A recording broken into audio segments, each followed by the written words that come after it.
testing, 1, 2, 3. Testing, testing. Can you hear me? Can you hear me? Manifest yourselves. Yes, excellent. Welcome everybody to week 6, and today we have a quiz, isn't it? Do you know we have a quiz today? Yes, good. Excellent. Wonderful. I'm going to share the screen. Right, so before we start the quiz, shall we review a bit the work that you have done in the last sprint? Yes. So I'm checking the Trello. Yes, so we are doing today. So this is what we're doing today. We have a quiz, 16th February. Quizz1, and we'll start working on the flowchart user map. And so I will move this later to the done place. So I see you have done the business canvas, and in the last class we reviewed this. Shh, no, quiet. It's my cat, sorry. And so I was thinking if we want to review again the business canvas of group number 1. Yeah, so I remember I gave some feedback, and so the idea was that to improve the description. So maybe somebody from group 1 would like to comment on the improvements they made. Yes, Doctor. Hello, who's speaking? Taif? Yeah, so I see you put here super app, which is a very good description, and you put a comment here very well. A super app is an app that combines multiple functions in one app. In our case, it combines all your booking pages, slides. This is an excellent idea, and that's an excellent way to describe this. Wonderful. Any other improvements? One place for many things is exactly the same idea. Very good. Our app focuses on people who found travel such as an important thing, and to the people who don't travel. This, to me, I would move it to, sorry, Taif, are you with me? I would move it here. This looks to me like a customer segment. Yeah. Description and so on. Sounds good? Here in the customer segments, Taif, would you like to explain the improvements?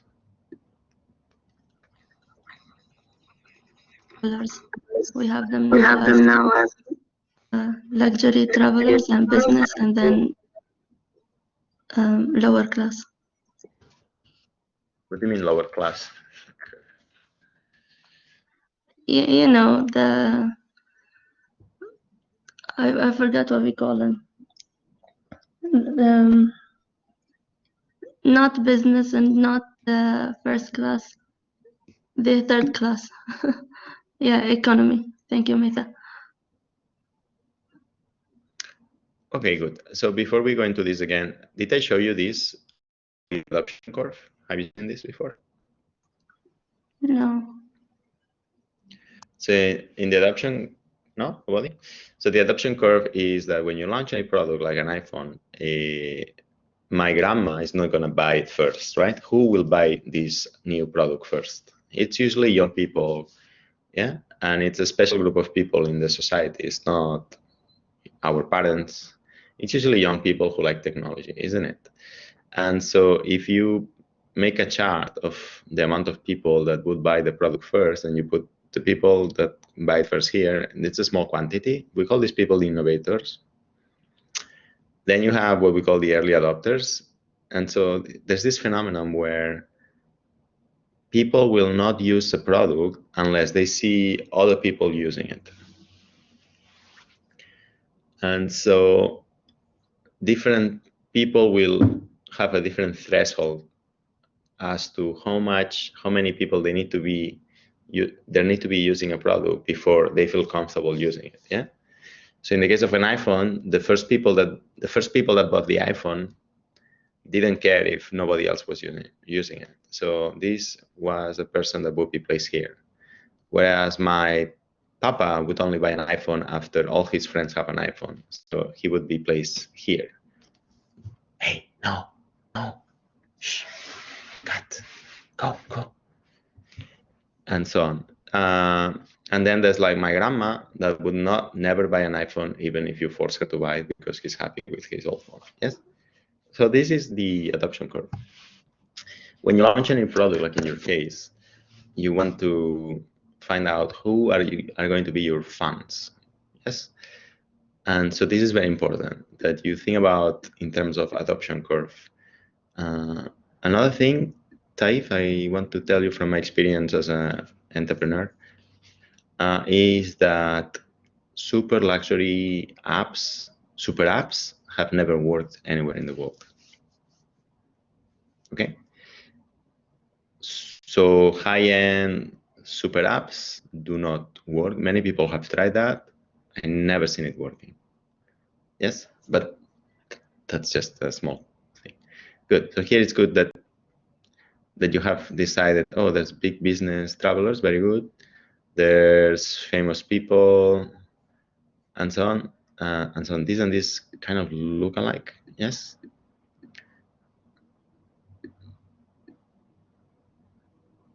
So what do you mean here? Actors and the TV channels, Dave? They travel in a big team. They need to save money, and so they normally go in the economy class. What do you mean actors and the TV channels teamwork? Sometimes when they are filming movies or TV series, they need to travel to another country, and so they need to plan where are they going to stay, their transportation, and so just that. But are you talking about actors, or you mean the team, the crew? You mean the crew, the TV crew? Is that what you mean? Yeah. Okay, that's a very narrow and specific play. Why did you choose that to focus on TV crew members, like super specific? For some reason, or?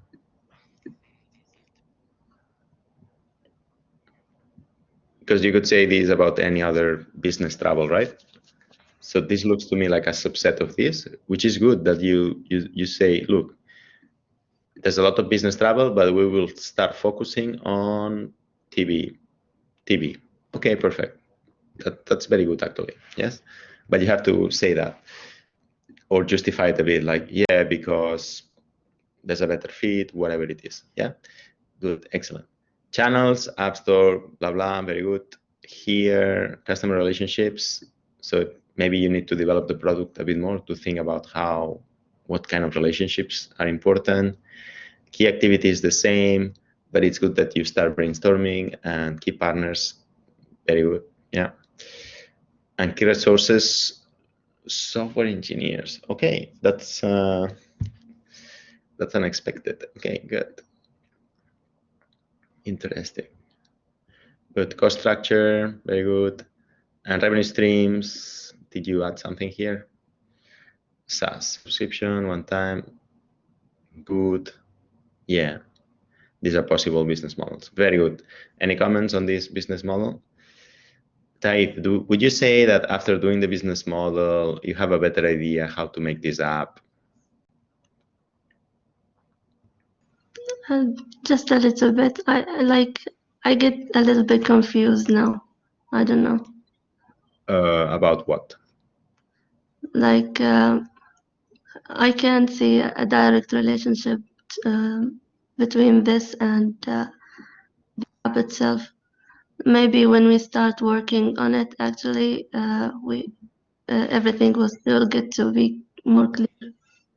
Okay, good to know. Yeah. Anybody else feels the same way, or? Good. Okay. Good. Wonderful. Right. So you did a user flow map. Is this the same one that you show us? Did not share our work yet. Okay. Do you want to share with us? We only have it on a different place. We didn't organize it yet. Okay, good. You want to share whatever you have? No? Okay. And this is going to be the user journey map. Very good, excellent, wonderful. Anybody else wants to comment on their business canvas? Group number 2 or group number 3? Group number 3? Anybody? It's not an exam, it's good for you. Who are you? What's your name? My name is Mohammed Al Naqdi, and I'm the group leader for Musicians Social Network. Excellent. But in this class, we will not say group leader. We will say Scrum Master. Okay? Okay, Scrum Master. Very good. Master Chef, anything. Or you could say also Product Owner, which we will see the roles. All right. Do you know? Did we see the Product Owner role yet or not yet? No. Okay, good to know. Okay. So today we will introduce this little intro. What is called, Doctor? Scrum Master. Okay, Scrum Master. Okay, good. So I'm gonna hold on. I'm going to tell you a bit of Agile methodology.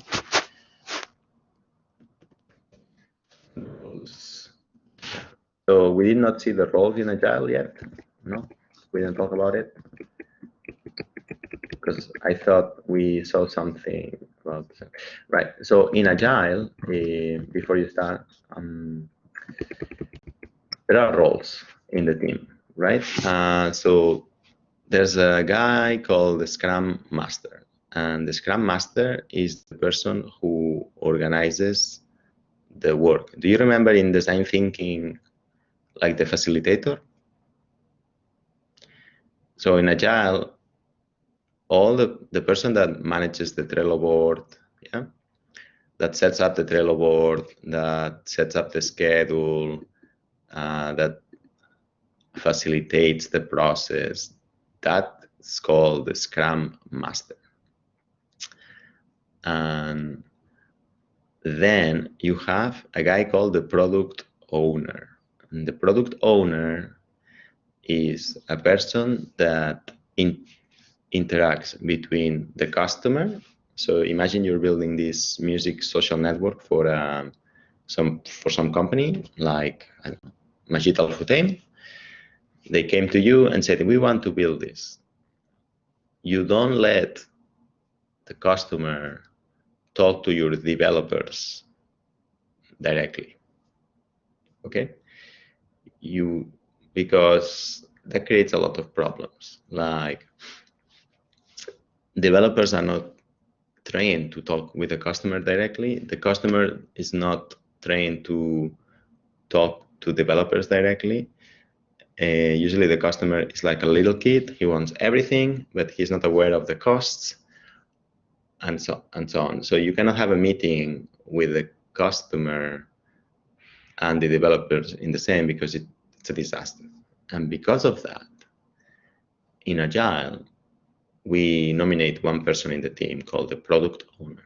And the Product Owner, his role is to isolate the developers from the customer's constant requests. Yes.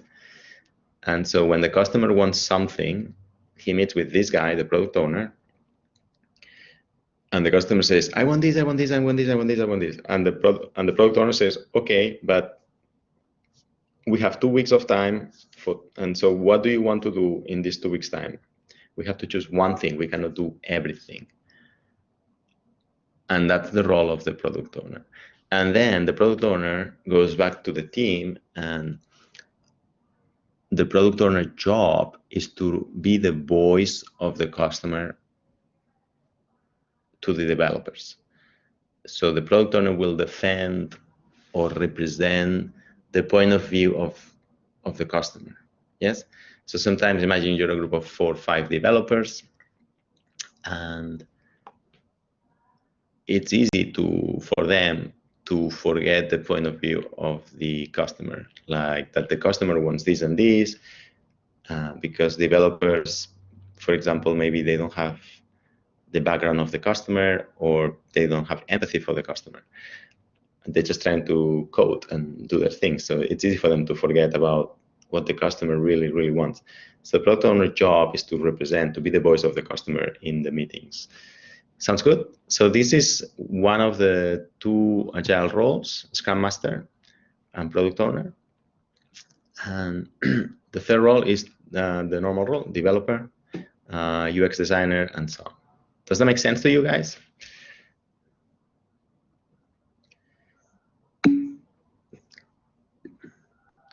Yes. So today or after today, I want you in every team, you have to choose who's going to be the Scrum Master and who's going to be the Product Owner. Yes, that doesn't mean that the Product Owner doesn't work. But we will do role playing. Yes, so I will pretend that I am the customer. Yes, Product Owner, very good. And Scrum Master. And yes, so these are three of the roles that you have in Agile development team. Okay, sounds good. Okay, I will send you a video later so you can learn about this a bit more. The other thing that I wanted to know before we continue is the Agile artifacts. It's called artifacts. So when you reviewed Agile, maybe you saw some of these.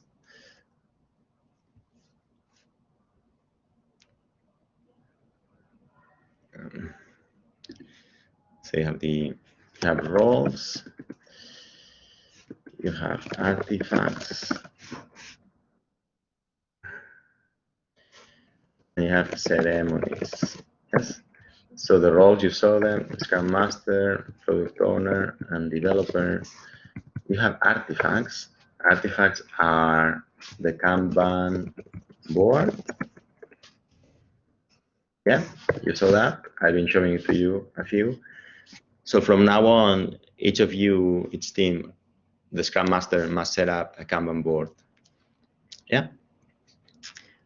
And you have the columns: to do, doing, done. Yes. And I want you to organize yourselves in sprints. So from now on, we will work in sprints, cycles. Yes. And then you have the, well, we will introduce this later. And then you have ceremonies like the stand-up meeting. Have you heard about this one, stand-up meeting?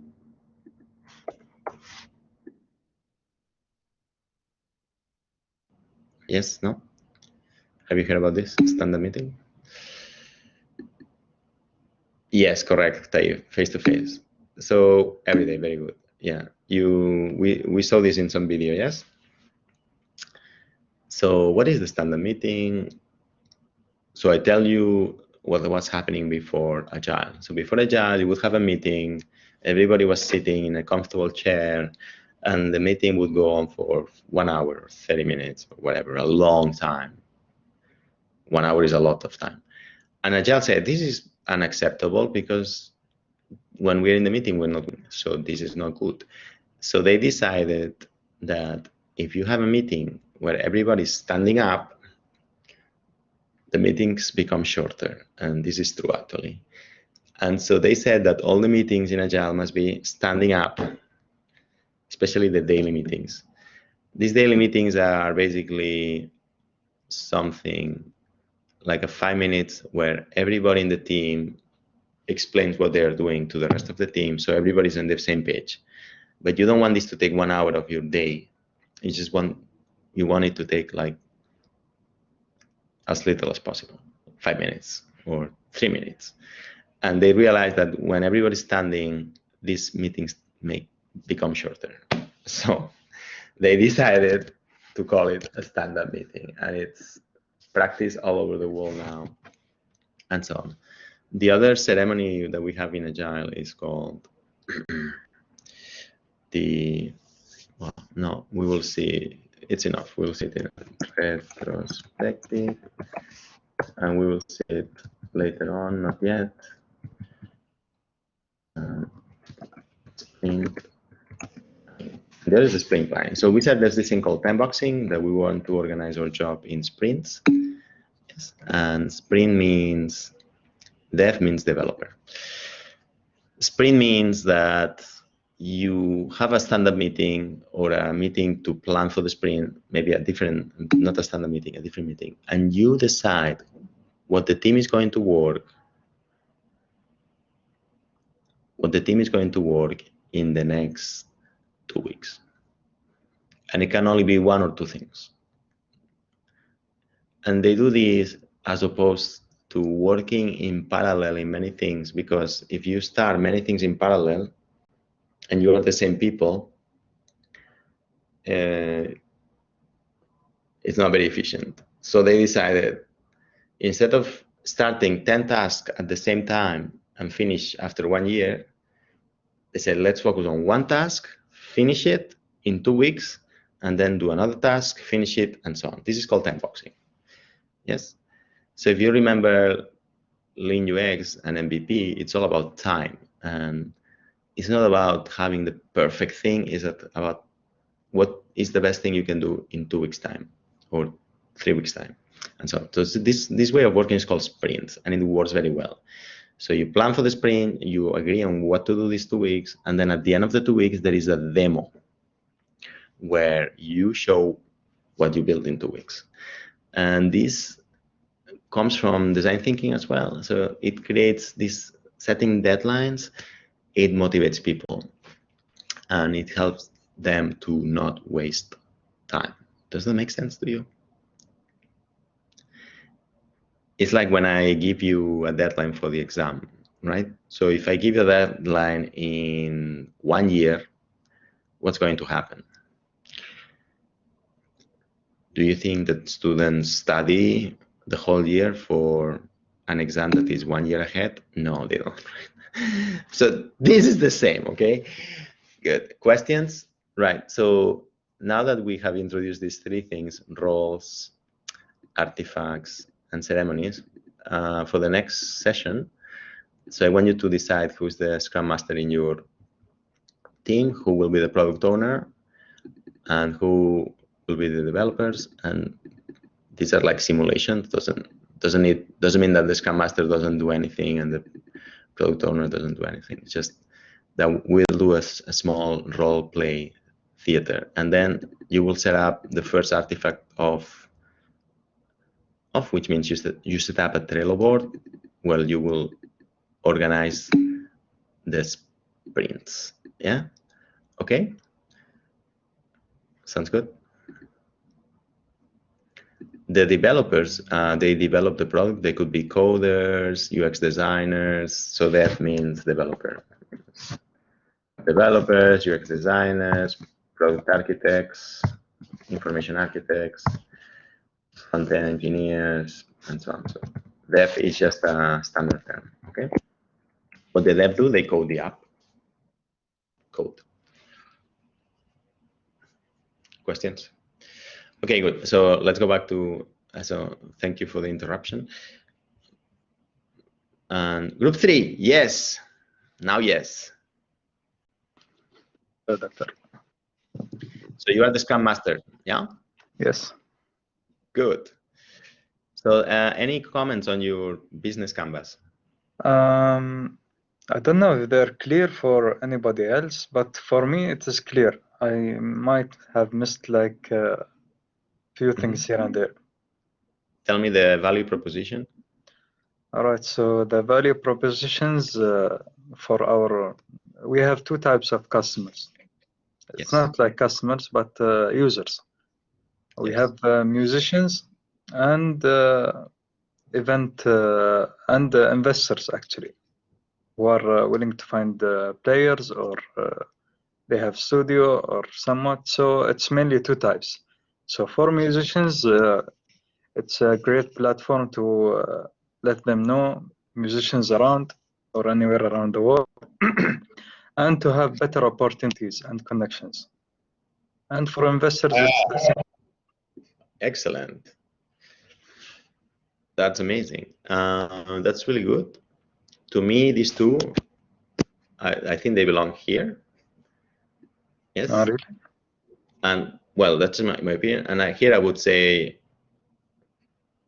a social network where investors can be musicians or something. That's what you're That's way doing. better, yeah. So social network to invest in music or something like that. Yeah. Really good. Very good. Very unique. Very interesting. Thank you right? very much. But I got them confused. I didn't understand everything. So here you say what is the value that you're creating that nobody else is doing? That was the value, like from what I read. Yeah, like a social network. So a different way to invest in music through a social network. Yeah, a social network for investors that want to invest in music. I think that summarizes it. Yeah. And I think this belongs more a bit here, which is great. You have two segments. Yes. All right. Yeah. And maybe studios belongs to event managers or investors. To partnerships, maybe. Maybe, yeah. Or they could be investors as well, right? So that's another segment. Very interesting. So you see the flexibility, right? Like what happens if I put here? What is it a cost? Because recording music, no, never a cost. Yeah. But you say, wait, if they're investors, I can shift this cost to them. You see what I mean? Yeah. You get it? So the cost structure is supposed to be someone who's paying for the course, or the costs that the are cost for to do business. Like it could be you to develop the app, but it also if you tell the musicians, hey, you can record through us. It will not cost you money. You will find an investor, usually studio, right? So recording music in the studio is a ham, but the studio has it for free. So we could, if they were investors, it would be cheaper. You know what I mean? Yeah, I got it. So that's very interesting. And that's the beauty of this, and it helps you innovate the app. All right. Thank you for the idea. So, but this is the value that you as a team, you have this discussion and say, okay, I see the cost structure. And it's good if the cost, you make a post-it for each one and then say, wait, where can I shift this cost to somebody else? Yeah, and this will help you think about the business model, like, okay, what business model, like Indiegogo, or like other investing social networks that there are there, and so on, or I will do all the paperwork for the music, like the copyright application, this, that, yeah, or what. Excellent, very good. But you see the power of this, and this links to the user personas, and when you understand this, definitely you can make a better app. Excellent. Somebody else, group 4, anything to say?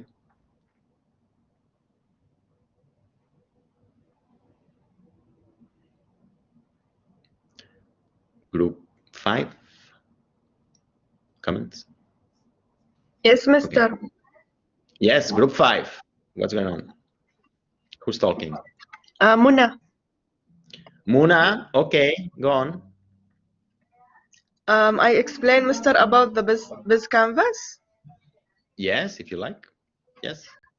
So first we divided the roles between us, and I did the value proposition. Is it good, Mr., the value proposition I wrote? Let's ask the people what they think. We aim to combine all planning and organizing. Well, tell me the value proposition. So our idea is an app where it helps you to organize things like your notes, your lists, all of these stuff in one place. Instead of using many different apps on your phone, it's only one app to make things easier. So it's kind of like a super app. Yeah, for what? For education or for what? It will be. What was the question again? What's the topic? Education. It can be like for personal purposes, Yeah, okay. and I don't think it's educational. It's like utility, a tool you could Productivity. use. Yeah. It's called productivity. Perfect. Wonderful. Okay, good.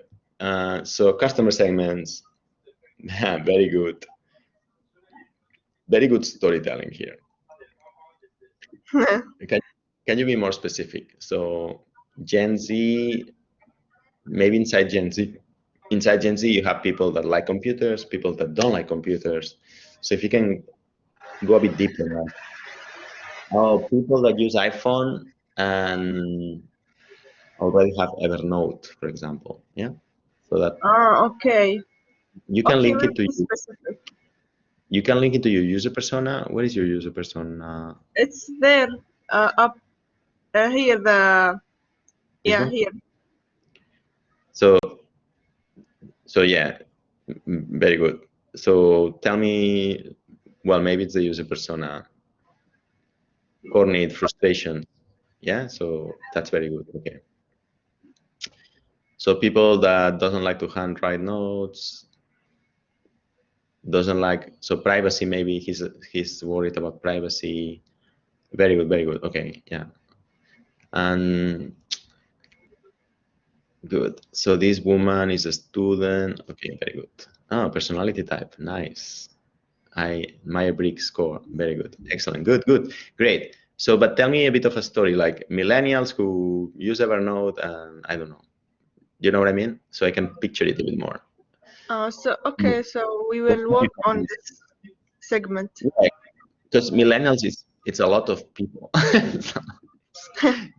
It's like saying young people, right? It's try to be more specific. And if you remember the adoption curve, the same. Like who would be your first customers, your first fans, your early adopters? Yeah. Oh, okay. Super people that hate to waste time in different apps. Good. Yeah, and same comments as for the other group. This is a brainstorming. It's not about right or wrong. It's about thinking about the features of the app and how you're going to make money and so on, which is also super important. Great, excellent, good job. Anybody else wants to share? Naif, are you here? Right. Yes, Doctor, I'm here. Naif, you are going to prototype an Alexa skill, right? Yes? Yeah, for booking system. Yeah, I'm working on it, Doctor. Okay. Are you gonna use Bot Society or how are you gonna prototype? Are you gonna type it down like a simulated simulation of dialogue? Yes, Doctor. Maybe I have now planning for maybe if I can I will try this one. I will type it. I will make video and I will record with some my friend like how the interactive it was to be, and it will written also like typing. Wonderful. Okay, good. No. Wonderful. Okay. Anybody else wants to comment something?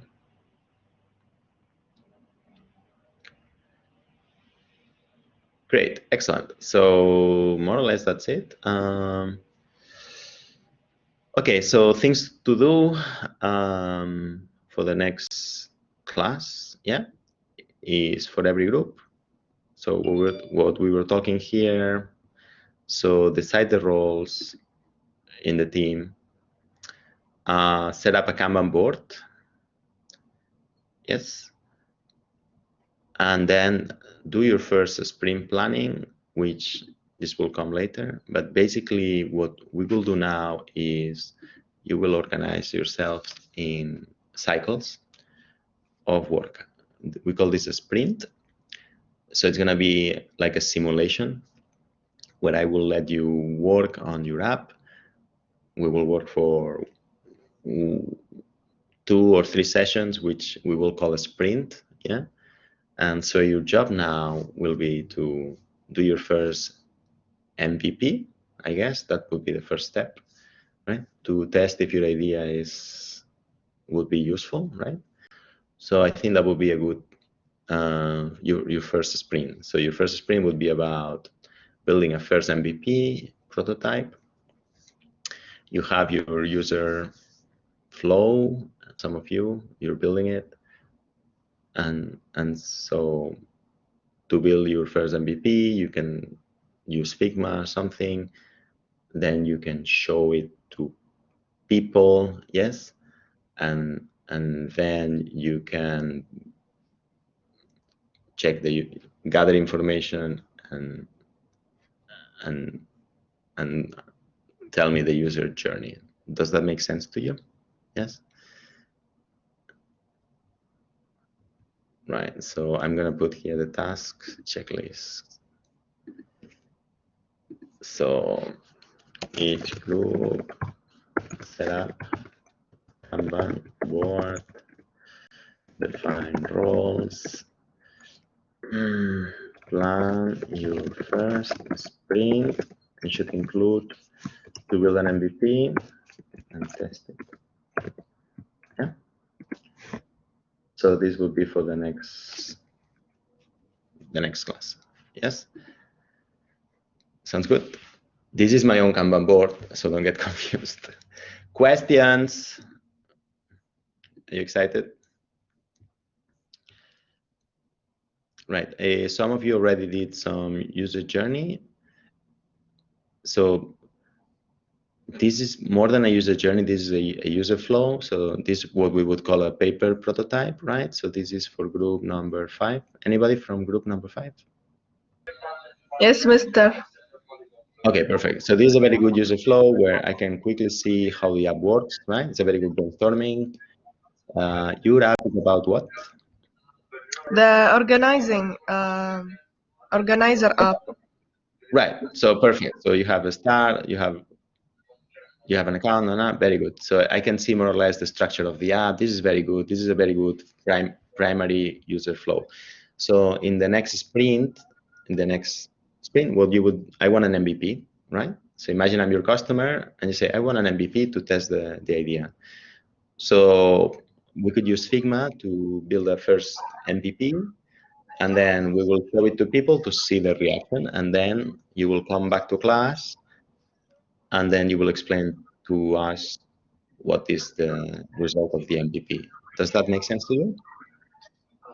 So you want us to turn the user flow into in Figma, Yes. as if it's a real app, like. Yes, you can use Figma, you can use Marvel App, you can use Just-in-Mind Prototyper. So think which one is, you can, last year, different groups chose different tools, but yes. Yeah, and it's an MVP, so that means you cannot spend three months, okay? You can we will spend 2 sessions to do this, yes? Okay? What is it called again, Mr. MVP? MVP, yeah. If remember from the last class? MVP, I forgot. Okay, well, don't worry, just check the videos. Okay, is that clear for everybody? But don't worry about that. We will do this in the next session. Just to start working if you have time on it. And now we should do the quiz. Yes. So, Mr., you want us now to make the prototype, right? If we finished our user flow, we Yes. do the prototype before we start the user journey, or we work on the user journey and then we make the prototype? So the user journey, you usually use real data, right? So you need a prototype to show it to the user, and the user interacts with you, and you observe the user, and then you can build the user journey. Yes. Yes. So you have this here, and so the idea is that if you have, for example, 2 screens in your MVP, so you will put one screen, you will build a map, and you will put one screen here and the other here, and you see what happened in each screen, and you will see if the user got stuck or didn't get stuck. Sounds good? Oh, okay. Okay, we will try then to build a prototype. This user journey is very nice, but usually what we do is, okay, you have 2 screens, so you put the 2 screens, or if you have 10 screens, you put the 10 screens, and then you tell me what happened with the user in each of the screens. Yes? Okay. And then if you want, you can add before he started using the app and after he stopped using the app. But that's it. Yeah, it's very simple. Okay. And in each screen, you can put emojis to explain he was happy, he was sad. So this helps you visualize where there is a problem in your app. Okay, Mr. Does it make sense to you? Yeah? Yes, now it makes sense. Okay, anybody else has a question? No? Okay, shall we go to the, oh, no more questions? Okay, so let's go to the lockdown browser, everybody. And there is an exam called Q1, Quiz1. And you should be able to see it here. So you can start now. You can, oh yeah, I think it's 1 hour, so you can take as much as you want, but it should be done in 10, 20 minutes. It's only 20 questions, true or false, so very easy question, go for it. All right, go, go, go. You can close this window. No.